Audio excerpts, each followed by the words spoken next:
Land Owns Magic is a conversational post-fantasy world builder. And what does post-fantasy mean in this case? Post-fantasy is kind of a made-up term that I did, which is like you'll make something that is going to feel like fantasy but looks like nothing like any fantasy you've ever seen. It's going to be wholly unique, but it's going to have all of the foundations of what you like about fantasy.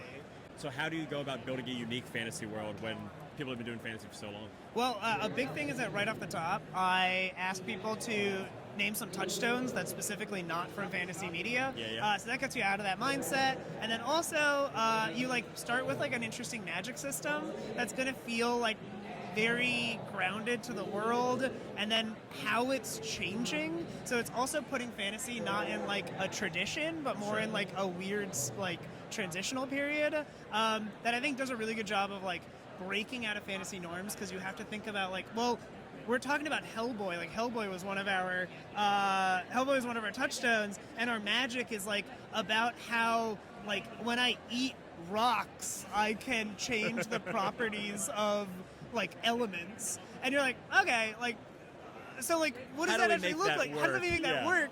But it's fantasy, but it's not fantasy, right? Right. Yeah. What are some other great touchstones from playtesting that you found that people have done? One that's in the book that I love is Legally Blonde. It's here's Legally Blonde, and Love specifically the touchdown was the fierce determination against prejudice, as that's what I want this world to feel like. Elle Woods, baby. It's really good. I love that. Where can people get A Land Wants Magic when they're at PAX, and where can they get it afterwards? They can get it here at the More Blueberries booth, which is 3850. 3850, and you can grab it at moreblueberries.com, the shop. Hell yeah.